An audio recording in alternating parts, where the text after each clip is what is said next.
Alright, I'm going to try again, this time with my microphone turned on. Here's how you play B-17 Queen of the Skies. It's just going to be a quick run through.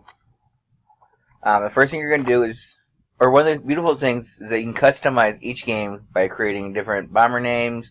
You can go through and name your crew members, whatever you want, give them a little bit of personality. To create your mission, you're going to go to your green table on the green front. Missions 1 through 5 are going to be here, 6 through 10 is here, and 11 through 15 is here. I'm going to do missions 1 through 5 since I only get about 15 minutes on my recorder. We're going to roll a die. With a 3, we're going to be bombing the rail yard at Amiens. I'm probably going to butcher some of these names because I don't speak French very well, and I don't have the accent for it. You're going to put them into your mission chart, and you're also going to put them into your composite chart. That way it keeps track of all the missions over the course of the 25 missions.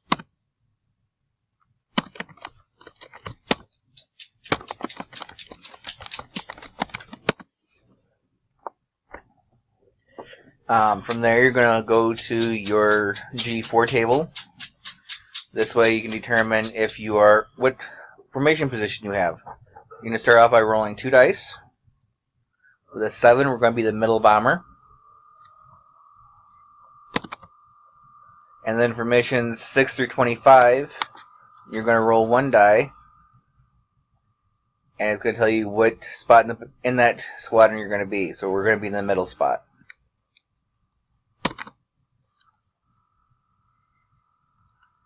Then you're going to roll for your fighter cover on table G5.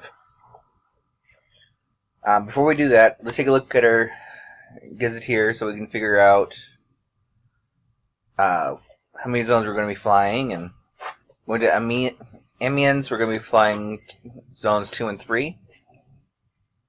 So we're just going to go ahead and put that information into our chart here. Zone 2 is going to be -2 modifier, and we're going to be over the water. And Zone 3 is going to be a 0 modifier, and we're going to be over France. We're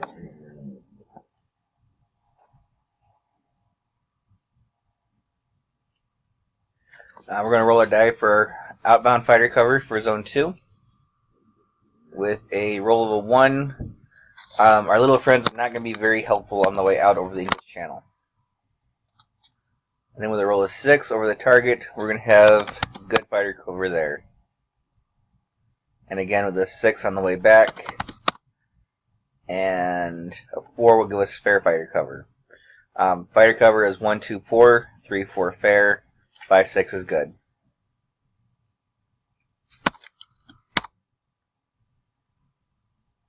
Then we're going to jump over to our orange chart, which is 01.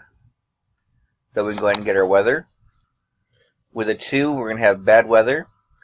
It's got a little note here, so we're going to go down here to the notes. With A, bad weather is going to cause a -2 bomb run on table 06 and on landing on tables G9 or G10.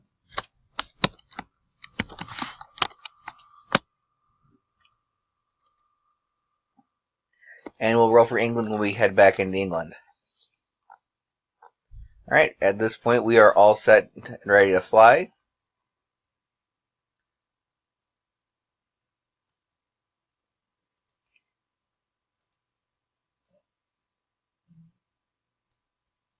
So we take off into Zone 1. Zone 1 is the airfield. There will be no German encounters here in Zone 1. Zone 2, we're out over the water.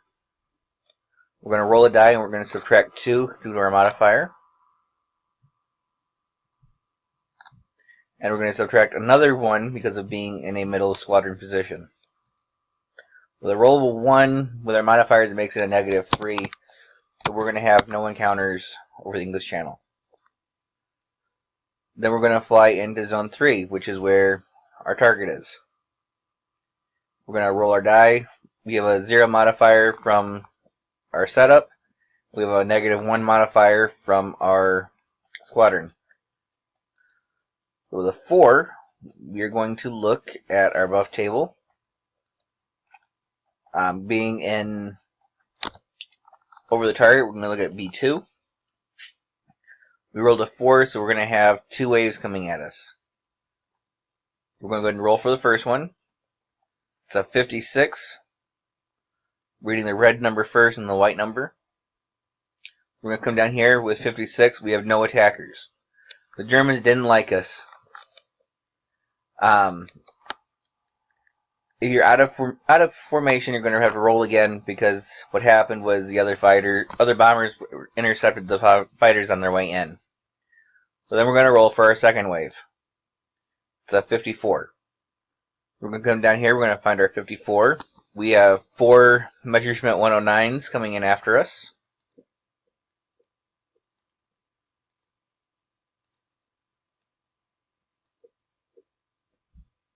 One at 12 low. One at 12 level. One at 12 high. And one at 9 o'clock high. We're going to look at our map left. Or M left if you're on Vassal. And this will let us know what guns we can use to fire at what position. But before we determine who's going to shoot where, we're going to go ahead and roll for fighter cover, which we had good fighter cover based off our initial roll. We're going to find that on map right. We rolled a 5. So, our fighter cover is going to intercept 3 of the attacking fighters from this wave, and 2 fighters from any successive wave after this. So if we had 2 waves of fighters coming at us, they'd stop 2 fighters from the second wave. So we're just going to go ahead and pick 3 fighters to remove.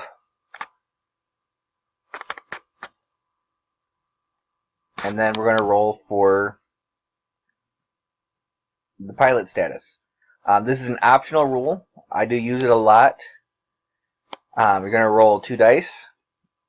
On a roll of a 3, he's going to be a green fighter, which is going to give us a benefit. On a 4 to 10, he's going to be an average fighter.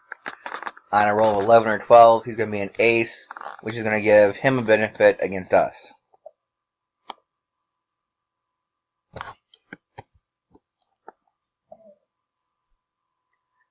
Now we're going to look at that map right chart again. Or map left chart again, I'm sorry. And from 12 o'clock high, we can use our top turret or our nose gunners to fire at him. We're going to use both. We're going to drag them both up here. And then we're going to mark off that they're shooting before they even get to shoot, because they're going to automatically use those rounds.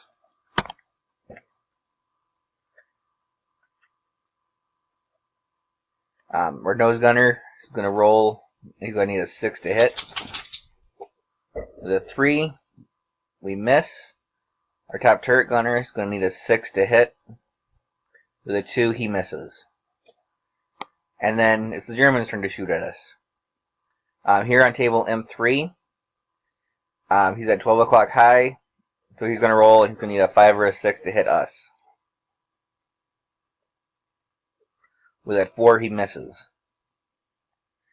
If he would have hit us, we would have then gone on to seeing where he hit, using table B4, and then going on to see a little more detail on what compartments he would have hit us from here on table B5. But since he misses, he's going to break off of his attack. And now that we're over the target, we get to go into our bomb run. We have bad weather. We're going to go ahead and roll the die roll.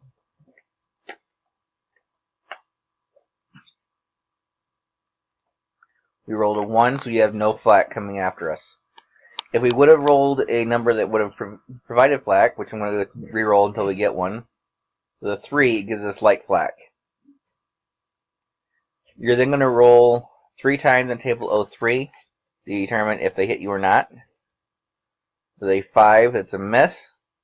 With a 12, that's a hit. And with a 9, that is a miss. Since they hit us, we're going to come down here to table 04 and see where they hit us at. With a 5, they hit us 3 times. So then we're going to take those 3 hits, and we're going to come up here to table 05. With a 7, they hit us here in the tail. With a 7, they hit us in the tail. And with an 8, they hit us in the starboard wing. Starting with the tail hits, we're going to roll 2 dice on the tail chart, which is P6. With a 6, it's superficial damage, which does no effect to our bomber. With a 5, it hits our tail gunner. We roll 1 die on the blue chart for B1-4 for wounds. We rolled a 5. And unfortunately, Sergeant Ken Hennessy has been seriously wounded. As a seriously wounded gunner, he cannot bail out, and he cannot operate his guns. When we get back to England, we'll have to roll to see if he survived, if he gets sent home due to his injuries, or if he gets to continue flying any more missions.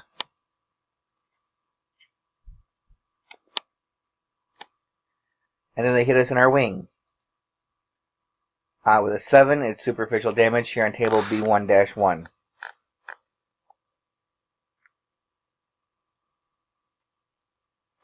Then we get to drop our bombs. We go to the orange charts again.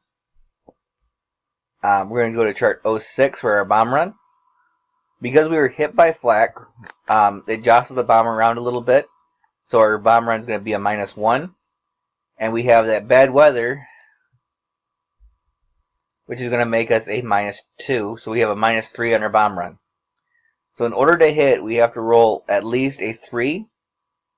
And we're starting off with a -3, so we're going to have to roll a 6 or better.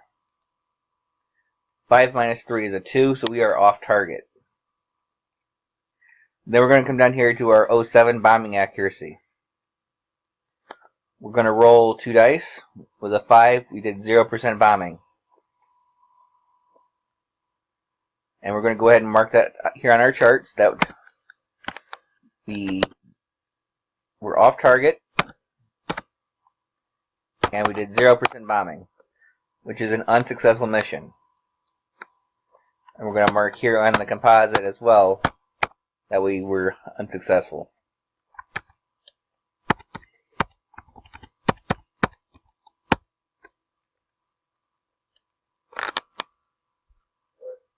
Then we're going to turn around and fly home. There's no flak in the outbound zone of the target. And I'm just going to skip ahead. You're going to roll like you would normal fighters. Go to zone 2. You're going to roll for your fighters. And then you're going to go into zone 1, and you're going to go in for your landing. We're going to roll for weather to start, which is here on 01. Rolling 2 dice. We have an 8. We have good weather in England. Then we're going to go to our green front. And on table G9, it has landing on land. You're going to take any modifiers that you might have, such as if your landing gear has been destroyed, if you have somebody other than your pilot and co-pilot landing the plane. Every member of your aircraft is certified to land the plane. They're just not trained pilots. So if your pilot or co-pilot are seriously wounded or killed, they can't fly. Somebody else has to do it for you. We're going to roll our dice. We rolled a 10. With the 2 through 12, our crew and B-17 are safe. And poor Sergeant Hennessy was wounded. So we're going to come back here and we're going to roll to see how he does. So on chart B1-4, under note B, you have to roll 1 6-sided die. We rolled a 5. On a 1, he's able to fly again. On a 2 to 5, he recovers, but he's not going to be able to fly anymore. His wounds are too serious. On a 6, he would have died. Luckily, Sergeant Hennessy gets to live on to see another day, but he's going to be heading home.